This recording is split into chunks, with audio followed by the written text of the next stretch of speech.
Welcome to Blooming Horizon, where we share and we grow. Winds, walls, and truths, it's a journey we all know. Blooming Horizon, let your parent heart glow. Let's grow as we go. Okay. Is this thing on? Yeah. Okay. So apparently, hot news. There is a very fierce debate in the world. About what? Socks, show or no show? What are your thoughts? Socks. I'm serious. Girl. What do you, no show or, Yeah, like, Well, I mean, like in men's high-end dressing, formal, I've noticed so many like athletes and like I know your heartthrob, you know, Dwayne the Rock Johnson, Lilla-Marie loves her some The Rock, but The Rock is very much like high hem, no socks or like no show socks in like a dress shoe. This is you know the what? look. I like a sexy ankle. I can get into it. see, this is an important At conversation. first I was like, girl, stop. But now I'm like, well, you know, I do like seeing a little ankle. Okay. So scandalous. Like, see, like I'm a girl, like I'm an 80s scrunchy sock Love girl, right? And then for a while, you like, do you remember you would wear two pairs of socks? Yes, to Like two coordinate. different colors. I forgot about that. Of scrunchy socks stacked love on it. top of each other. Yes, please. But I mean, I couldn't do that now. Now I'm like, I'm It's moving too towards hot. my granny sock era. Like I want like, I like a well-made like Yes. wool sock that's gonna keep my Y'all. foot cool. Sister gets wool. Y'all, listen But to they're me. so cozy. Wool socks. And we're in the place, and the lady told me the price of these wool One pair. for one pair of wool socks. And sister was like, absolutely, and gave her the card. I looked at her like, what are we doing? To be fair, they were because they were my like walking shoes. They're like my workout. And people think that wool is hot, and it can be, but it's actually like it breathes And it resists smells. Yep. There are people who like. There's a brand of wool They make Yes. wool clothing, and they have a challenge for you to wear the same Oh, yeah, I saw that. dress for like 100 days. Because wool, it rejects Yeah. like bacteria for smells, and it's cooling, and it'll keep you warm. But listen, she told me we're in this line, friends, and I was like, you know how you want to be like, like what do you? We're not I mean, it was buying just a these pair today. of white socks. It was just that they were wool, They were and they wool, cost like and $25. 25. Do you hear that? I can buy a pair of shoes for $25. So I was shook. And so. And then we get in the car, and I'm just looking at her like she could just like I'm saying no words. I'm just looking at her like, what? And then she goes, but then I don't have to wash them. I said, wash them, man. We're going to still wash our socks. What are you saying? But she was like, and then I don't have to wash them as much, and then I'm not using as much water. They're socks. And then I was like, but you only got one pair. I think you need like 3 or 4 so you can. She goes, no, absolutely not. I don't need that because They were I'm just- $25. We're getting one pair of socks. We're gonna wear them for the week, and then we're gonna wash them. I only wore them for an hour while I work out. I'm washing my socks. Okay. Also, can we talk about what kind of socks you wear though in the winter? What style do you go for? No show, ankle, 1970s crew gym socks. Listen, friends, nobody can see these socks. So what's it matter? Like you're not seeing my socks. I'm wearing my socks, but just know this. You might see them, you might not see them. But what you are gonna know is that they've been washed.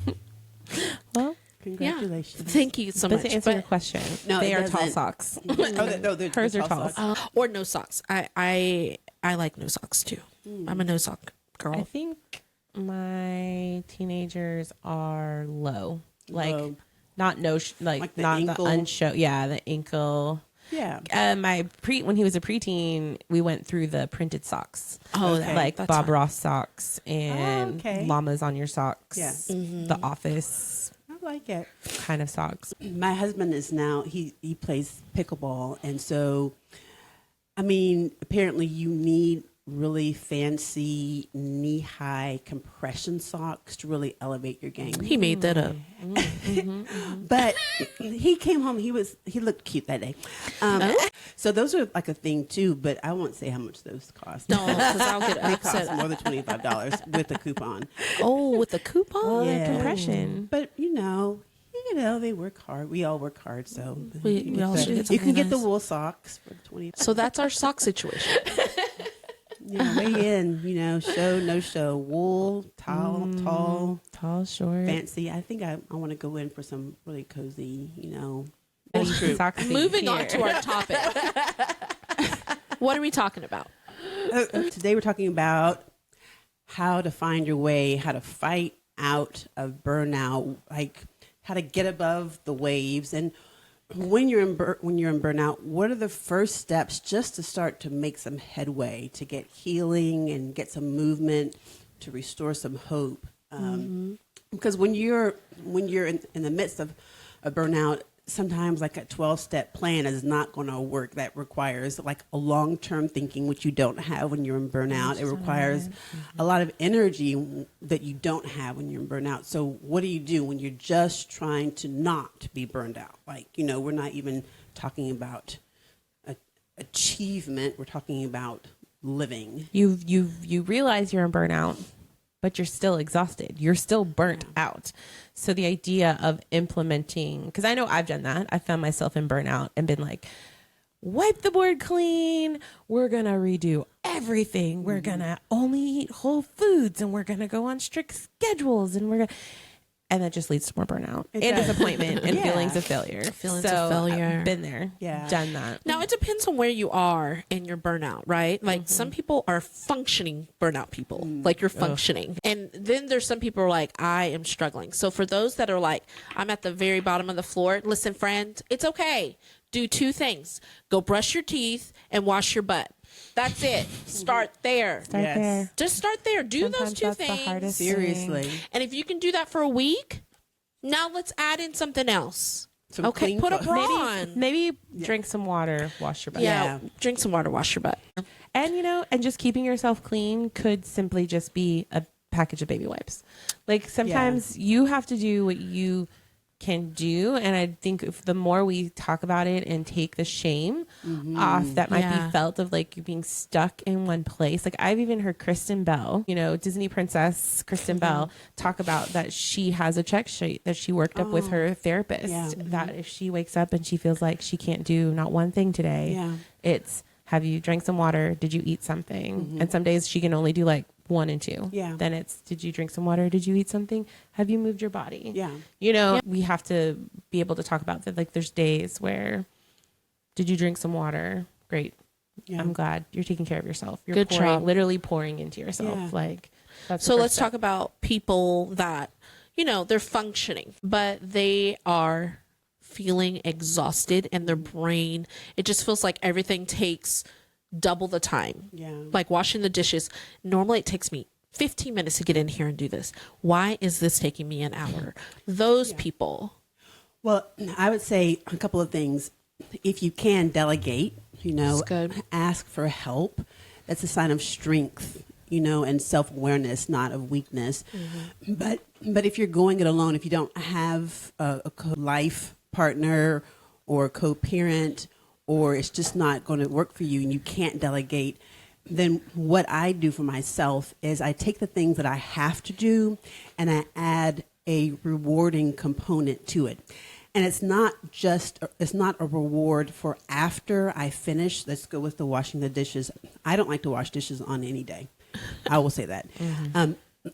But it's not just a reward after I finish the dishes, but if I have to wash the dishes, I'm going to find an audiobook. I may buy a particular scent of soap that I want to spend time, smelling. I may turn on something. I may say, hey, come talk to me while I do this.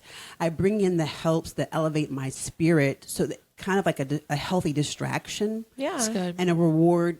It trains your mind that while you're doing this thing, you're being rewarded in the process, not just at completion, that there's value in the effort. That's good.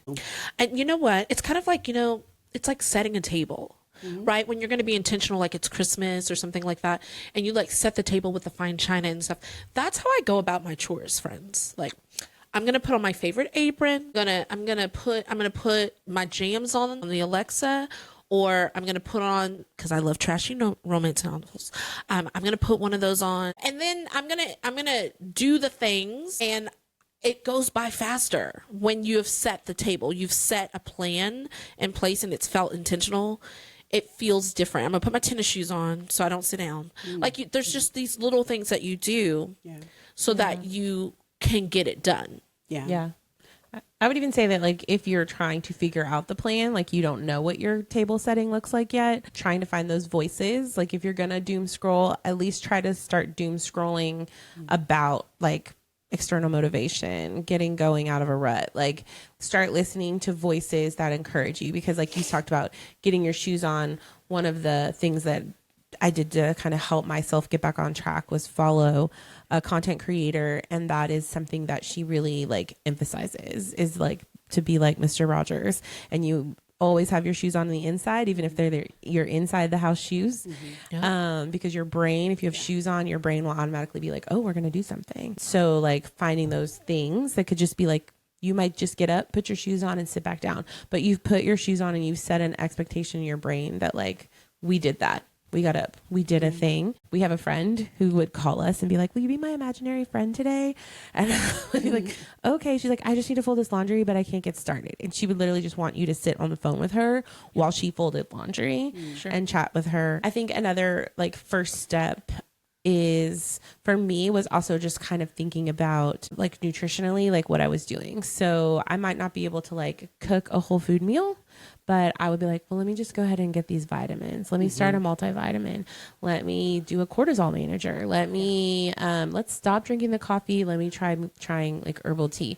Sometimes just those little changes in what you're already doing, if you are functionally operating in burnout, can make a huge difference that you might not have realized. So I know like for me, it was caffeine. You're burnt out, so you feel tired all the time. So you're drinking coffee. For me, it was coffee. It could be Coke or whatever.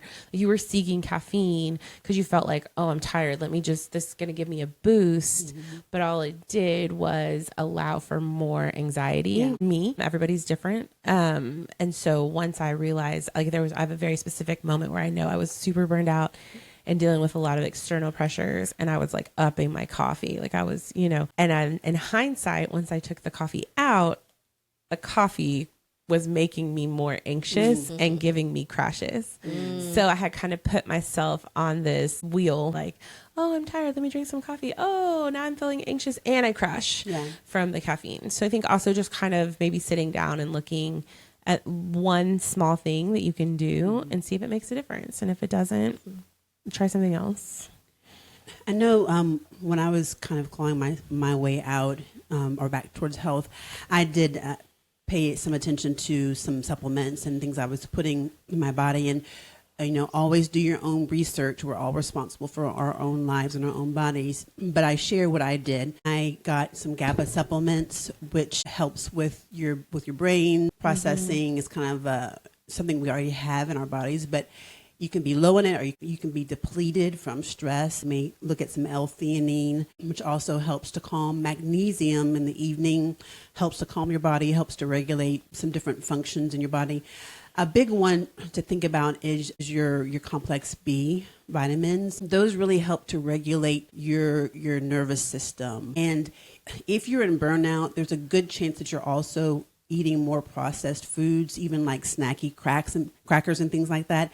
And those foods can actually lead to depletion in your B vitamins. So in addition to taking those out, be sure to get some B vitamins to kind of just give you the boost that where you're already depleted, to help begin to bring you up to level, along with some other lifestyle practices that we'll be sharing in some other series. But that's something that I did, was the supplements, and it really did help. I also had an adrenal support supplement, because those really do get depleted, and it leaves your body open to all kinds of illnesses. Yeah, I would say that cortisol manager, if you again, research that, see if that's something you want to try, talk to your doctor, but it falls on, I think, into that like adrenal management, cortisol management. But yeah, I think those are all good starting Those places. are good. And then, if you have children, we're going to just briefly chore chart. And maybe that doesn't work for you, or you have to adapt that. For me, I'm so proud. I'm so proud because I started the chore chart, and anything you start with your kids, they are difficult. But let's say you're at that place where you're like, it's their spaces. It's how they leave my spaces, like the living room and all of those types of things. I got a chore chart off of Amazon. I will post it below in the show notes. It's like a little chart, and then I just laminated my own little things in there. So I changed it. So I put the different labels on there, and in the morning, now my daughter just goes there. You go there, it reminds you, it tells you, brush your teeth, come get breakfast, take your vitamins and medicine, brush, and then feed the dog, tidy up your room, all of those, it's all there. So then by the end of it, after maybe 2 or 3 weeks, I just sit and I'm just watching the magic. As long as you're consistent, right? Consistency is key, and you might not have the margin for that right now, and that's okay. But I'm talking to those that do.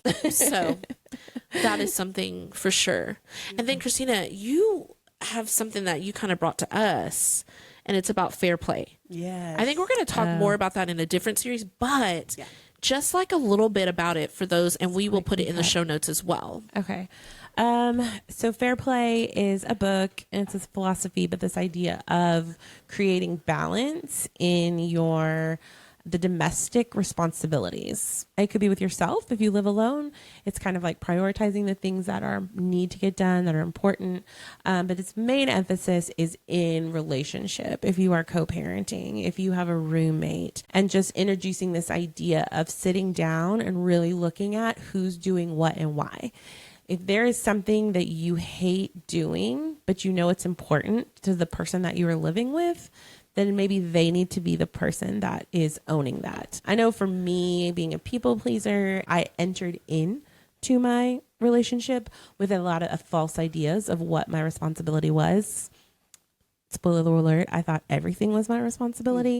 So we had to sit down and take a hard look. And this idea, this book, it allows you, like, literally, if you want to, there's playing cards that lay out the nitty gritty tasks, the big tasks, just the things that have to happen in any cohabitating existence. Because I think a lot of times too, we think about this in like a marriage relationship, but having now spent some time in here, like I've even had these conversations with my teenage kids to say, when you're a roommate, right? Like you have to be responsible for your own self, but these are things that have to happen. Like if nobody thinks it's their job to take out the trash, we're going to have an issue. Right. And so I think putting these ideas, and especially like if we are raising small humans, all of us are here, we're all breathing this air, we're all using this electricity, we all need to be a cog in the machine to make it move. So I think being able to maybe take some time for yourself and be honest with yourself.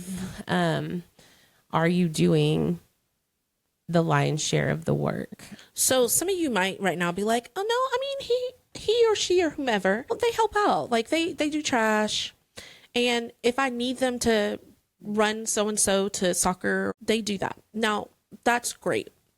But what that means is when you say, hey, can you please take Billy to soccer? They are going to now take the soccer card. Okay. So that means they're going to make sure that Billy has his water bottle. They know where they're going. They know what time practice starts. They're going to make sure everything is in Billy's bag, or make sure Billy is taking care of those things. They're going to know when practice is over, because if they have taken this card for you for the week or for that month or whatever, that means that they don't have to ask you anything.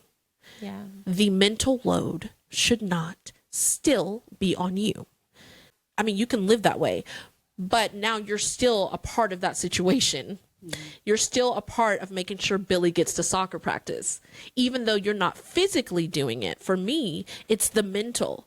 I'd rather take Billy to soccer practice and not have to think about all the other things. Okay, I don't want to have to do that. I just want to take Billy to soccer practice. And so know that. So if you were someone who's like, no, my whomever helps, they're very helpful. If I ask them to do something, they do it. That is awesome. But now, are they taking on the mental load of that situation? So I want you to keep that in mind. Okay. When you're talking about fair play, I think everybody should look into this.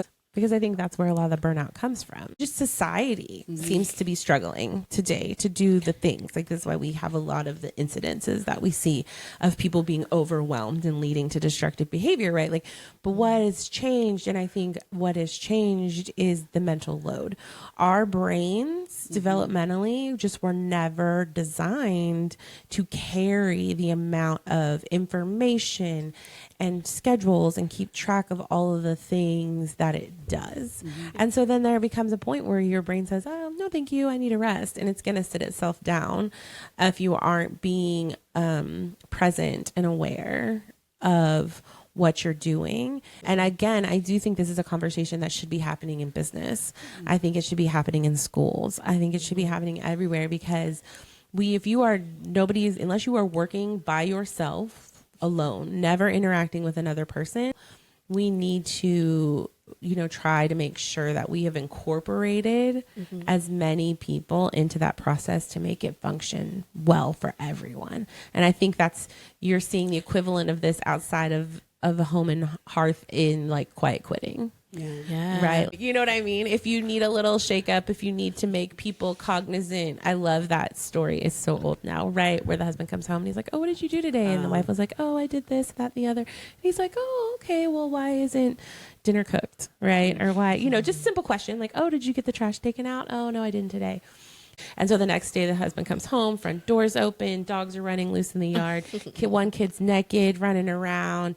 It's just disheveled and chaos has erupted. And the husband comes up and he finds the wife, sitting reading a book on that. And he's like, what happened here? And she was like, remember yesterday when you asked me what I did? Well, today I didn't do it. Like, that's sometimes good. You just need some quiet dissent to bring to light some imbalances of any relationship or situation. Yeah. So some takeaways. I mean, from this episode is, for me, is brush your teeth, drink some water, and wash your butt. What about you, Lilla-Marie? What are some takeaways for them to take away? Look at your diet. Look into some supplements to bring your body back up to health level, for sure. And then delegating, right? And so, and then the quiet quitting and some other conversations about what didn't happen in that day of the wife. I read a quote. It was, sometimes you just have to just get angry enough. Allow yourself to feel the feelings, and then work from there. That's good. What about you, Cristina? Takeaways? First steps. Some of it might just be in just looking at yourself, being honest. What am I doing? In the Fair Play, the doctor that wrote the book, she said the first thing she did was her first step that wasn't healthy, but helpful was to just make a list of shit that I do. And she just wrote it all down to become aware, using a little bit of healthy anger to just go, oh, because you might not think that you do that much.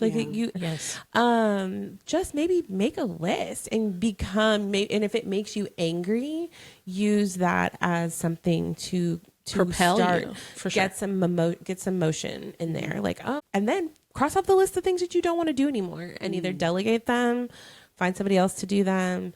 If you are in a position to delegate that out of your household, we've all been in system, like you said, life be life in sometimes. Girl, life be life. And we find ourselves in situations we didn't know, but we've had friends where they have had to outsource for a season the things that they knew were overwhelming them, whether that be laundry, whether that be food shopping, whether that be childcare. If you find yourself to be able to do that, be honest, make that list and start finding out where your red line is that I talked about. What has to be above that red line and what might fall below it for this week, for a season, forever. So yeah, I would say those are all good jumping places. So let's make that list and draw the red line. Okay? It was so good to chat with you, and we'll see you next time. Bye, guys. Bye. Bye. Blooming around.